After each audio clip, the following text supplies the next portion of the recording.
সিলেটের প্রবাসী অধ্যুষিত এলাকা রেমিডিয়েন্সের টাকায় বাংলাদেশের অর্থনীতির টাকা সচল হয়। এই নগর পরিকল্পনার মধ্যে আমি আহ্বান জানাবো যে তার মধ্যে আমার বিশ্বনাথও একটি আছে, সেটা যেন নগর উন্নয়নের মধ্যে না আসে।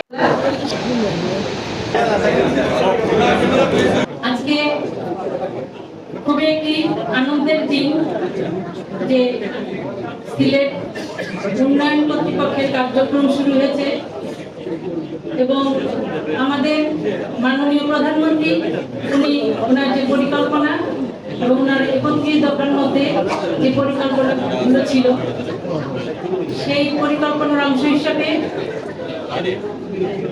ক্ষমতার বিকেন্দ্রীকরণ, সেটার অংশ হিসেবে আজকের এই উন্নয়ন কর্তৃপক্ষের কার্যক্রম শুরু।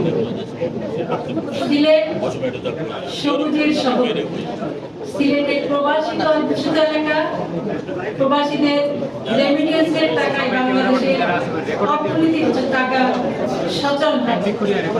সেই সিলেট অপরন্ত পর্যটন স্থান সিলেটে রয়েছে, অত্যন্ত সম্ভাবনা রয়েছে, কিন্তু শুধুমাত্র পরিকল্পনা, সঠিক পরিকল্পনার অভাবে সেই সুন্দর সম্ভাবনাগুলোকে কাজে লাগানো যাচ্ছে না। সেই সম্ভাবনাগুলো যদি সুপরিকল্পিতভাবে পর্যটন কেন্দ্র এবং সিলেটকে একটি পরিকল্পিত নগর হিসাবে গড়ে তোলা যায়, তো আমি মনে করি একদিকে যেমন পর্যটক আকৃষ্ট হবে এই এলাকাতে, তেমনি আমাদের যারা প্রবাসী, অসংখ্য প্রবাসী যারা থাকেন বাইরে, দেশের বাইরে, তারাও দেশের প্রতি, তাদের সন্তানরা দেশের প্রতি আকৃষ্ট হবে। তো সে কারণে আজকে আমি আশা করি যে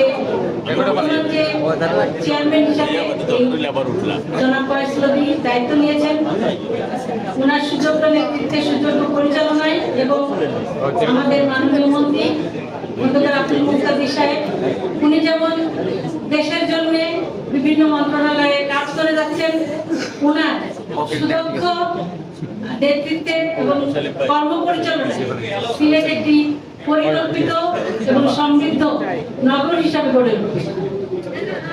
আমি যে বিষয়টি আমাদের দুইজন মাননীয় সংসদ সদস্য বলে গেছেন, এই নগর পরিকল্পনার মধ্যে যে 4টি শহর, 4টি উপজেলাকে অন্তর্ভুক্ত করে প্রস্তাব হয়েছে, আমি আহ্বান জানাবো যে তার মধ্যে আমার বিশ্বনাথও একটি আছে, সেটা যেন নগর উন্নয়নের মধ্যে না আসে। কারণ বিশ্বনাথটা সিলেট শহর থেকে বেশ দূরে, সেই জায়গায় আমাদের যে জনসাধারণ, তাদের পক্ষে নগরে এসে সেবা নেওয়াটা খুবই কঠিন হয়ে যাবে।